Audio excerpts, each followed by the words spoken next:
तो बच्चों आज हम बात करेंगे MySQL में कंस्ट्रेंट्स की। कंस्ट्रेंट्स का मीनिंग क्या होता है? कंस्ट्रेंट्स का मीनिंग होता है कोई लिमिटेशन। कोई जब आप लिमिटेशन इंपोज करते हैं, कहीं पर रेस्ट्रिक्शंस आप इंपोज करते हैं, दैट इज कॉल्ड कंस्ट्रेंट। अब MySQL में टेबल बन रहा है, टेबल पे हम काम कर रहे हैं, तो कंस्ट्रेंट्स हम किस पे लगाएंगे, लिमिटेशंस हम किस पे इंपोज करेंगे? लिमिटेशंस इंपोज करेंगे हम एंट्री पे, कि जो एंट्री की जा रही है, जो रिकॉर्ड्स फिल किए जा रहे हैं, वो एक सेट रूल पे ही एंटर किए जाएं। तो बच्चों जब ये हम काम करेंगे तो जाहिर सी बात है कि जो लिमिटेशन लगाए जाएंगे वो कॉलम पे लगाए जाएंगे, यानी कि फील्ड्स पे लगाए जाएंगे। अब जो कंस्ट्रेंट्स होते हैं एसक्यूएल में, वो कंस्ट्रेंट्स हमारे पास कौन कौन से हैं? देखिए, हमारे पास एक कंस्ट्रेंट है प्राइमरी की कंस्ट्रेंट। इस प्राइमरी की कंस्ट्रेंट को हम पढ़ चुके हैं, देख चुके हैं। इसके बाद हमारे पास एक कंस्ट्रेंट है यूनिक कंस्ट्रेंट। फिर हमारे पास एक कंस्ट्रेंट है नॉट नल कंस्ट्रेंट। फिर हमारे पास एक कंस्ट्रेंट है डिफॉल्ट कंस्ट्रेंट, और हमारे पास एक कंस्ट्रेंट है चेक कंस्ट्रेंट। तो मैं आज आपको प्राइमरी की, यूनिक, नॉट नल, डिफॉल्ट और चेक, इन कंस्ट्रेंट्स के बारे में बताऊंगा। इससे पहले का जितना भी मैंने आपको एसक्यूएल में पढ़ाया है, उस दोनों वीडियोस का लिंक मैं इस वीडियो में भी डिस्क्रिप्शन बॉक्स में दे दूंगा। तो आप देखते हैं कंस्ट्रेंट्स किस तरीके से बनते हैं और कैसे हम इनको, कंस्ट्रेंट्स किस तरीके से इंपोज किए जाते हैं। और कंस्ट्रेंट्स कब लगाए जाएंगे? कंस्ट्रेंट्स तब लगाए जाएंगे जब हम टेबल क्रिएट कर रहे हैं, eight the time of table creation. तो देखिए, अब हमने पहला, हम जब टेबल बना रहे हैं, आपने यूज डेटाबेस और वो सब कर लिया। अब आप एक टेबल बना रहे हैं, लेट से सैंपल नाम से। तो क्रिएट टेबल सैंपल, सैंपल नाम का टेबल हम क्रिएट कर रहे हैं।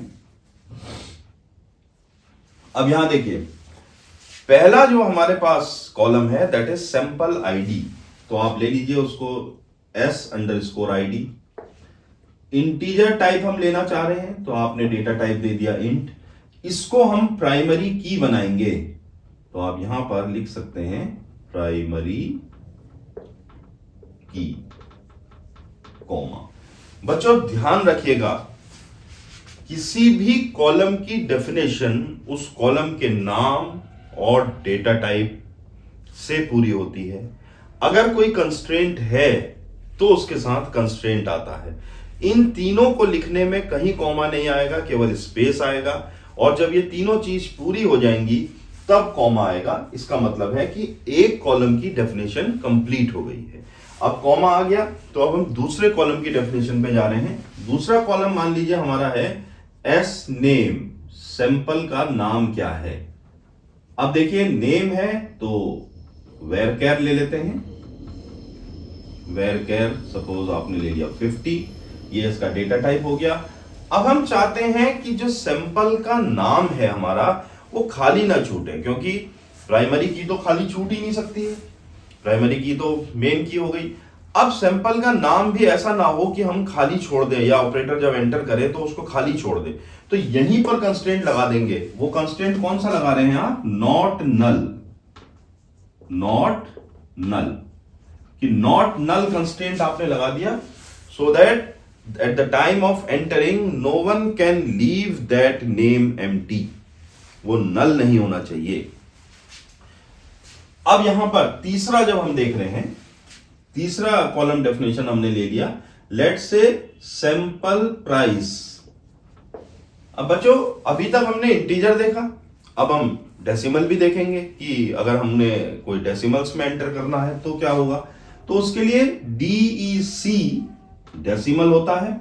और यहां पर जब आप लिखते हैं इसको, जैसे आपने लिखा 6,2, तो इस 6 का मतलब है कि total number of digits are 6 and digits after decimal place is 2।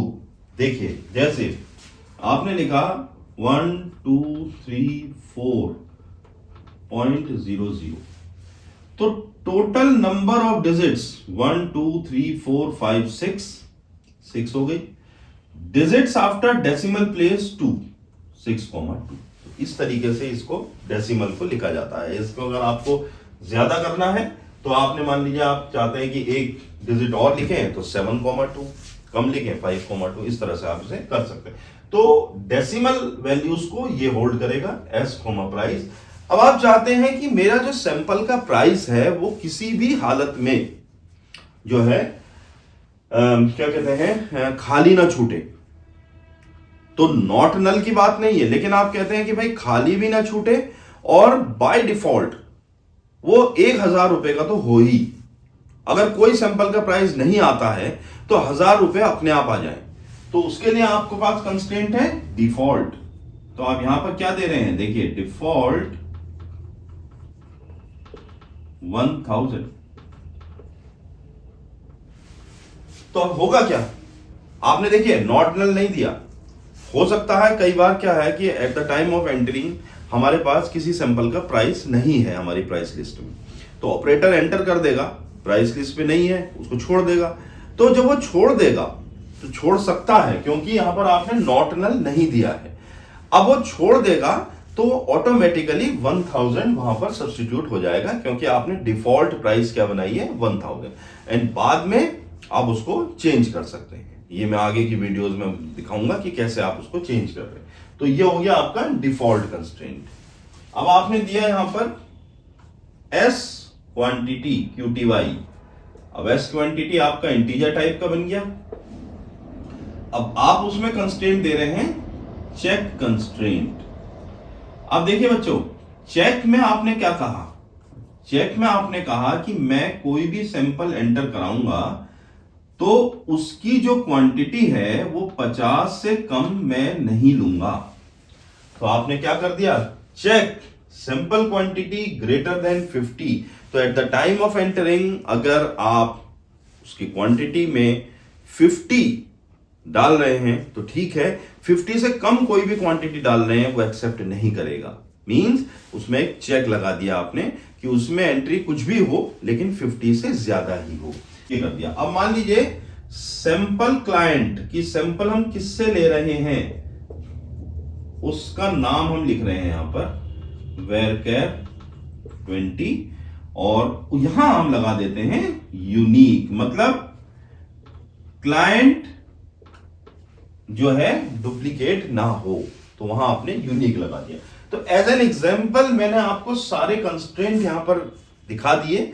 तो बताया था मैंने कि जरूरी नहीं है हर कॉलम पे कंस्ट्रेंट होना ही चाहिए, जहां जरूरत है वहां लगाएंगे। लेकिन एक चीज जो मैं आपको बता रहा हूं, ये नॉट नल और यूनिक, ये जो दो कंस्ट्रेंट हैं ये प्राइमरी की में बाय डिफॉल्ट होते हैं। अगर आपने किसी को प्राइमरी की बताया है, जैसे आपने SID को प्राइमरी की बता दिया है, तो प्राइमरी की में यूनिक और नॉट नल ऑटोमेटिकली होते हैं। लेकिन ये मत समझिएगा कि जहां आपने नॉट नल और यूनिक लगा दिया है तो वो प्राइमरी की बन जाएगी, नहीं। प्राइमरी की में ये दोनों होते हैं। प्राइमरी की के ये पार्ट है कि नॉट नल भी हो लगेगा ऑटोमेटिकली प्राइमरी की में और यूनिक अपने आप हो जाएगा। लेकिन खाली यूनिक लगाएंगे तो वो प्राइमरी की नहीं मानी जाएगी, खाली नॉट नल लगाएंगे तो वो प्राइमरी की नहीं मानी जाएगी। प्राइमरी की के लिए आपको प्राइमरी की ही लगाना हो। अब आप इस टेबल का, अभी इसमें वैल्यूज नहीं है, वैल्यूज एंटर करना आपको मैं बता चुका हूं कैसे एंटर करते हैं, उसी तरह से आप वैल्यूज एंटर करेंगे। बस मैं ये बता रहा हूं कि आप इस टेबल का स्ट्रक्चर देखना चाहते हैं कि जो मैंने बनाया है वो कैसे देखा जाए। तो उसको आपको पहले भी बताया था, डिस्क्राइब और आपका टेबल का नाम है सैंपल। तो आपने लिख दिया डिस्क्राइब सैंपल। इस कमांड से वो आपको पूरा टेबल आपका ऐसे दिखाएगा कि आपके ये कॉलम्स हैं, ये उनका डेटा टाइप है, ये उनका कंस्ट्रेंट है। यहां एक बात मैं बच्चों आपको बताना चाहता हूं कि जरूरी नहीं है कि कंस्ट्रेंट आप हर कॉलम पे ही लगाएं, ये कोई जरूरी नहीं है। आपको जिस कॉलम पे जरूरत महसूस होती है कि भाई इस कॉलम पे मेरा ये कंस्ट्रेंट होना चाहिए, नहीं तो गलत हो सकता है, तो वहां आप डेटाबेस अपना टेबल बनाते वक्त कंस्ट्रेंट लगाएंगे। अदरवाइज कंपल्शन नहीं है कि हर कॉलम पे कोई ना कोई कंस्ट्रेंट होना ही चाहिए। और एक कॉलम डेफिनेशन पे एक से ज्यादा कंस्ट्रेंट भी लग सकते हैं। ऐसा नहीं है कि अगर आपने कंस्ट्रेंट लगा रहे हैं तो एक ही कंस्ट्रेंट लगाएंगे, एक से ज्यादा कंस्ट्रेंट आपको जरूरत है, आप उसमें एक से ज्यादा कंस्ट्रेंट भी लगा सकते हैं। तो आज की इस वीडियो में मैं आपको केवल कंस्ट्रेंट ही कवर कर रहा हूं और इससे पहले की वीडियोस के लिंक इसमें दे रहा हूं। इसके बाद जो एसक्यूएल की और क्वेरीज हैं वो हम नेक्स्ट वीडियोस में देखेंगे। All the best, happy learning.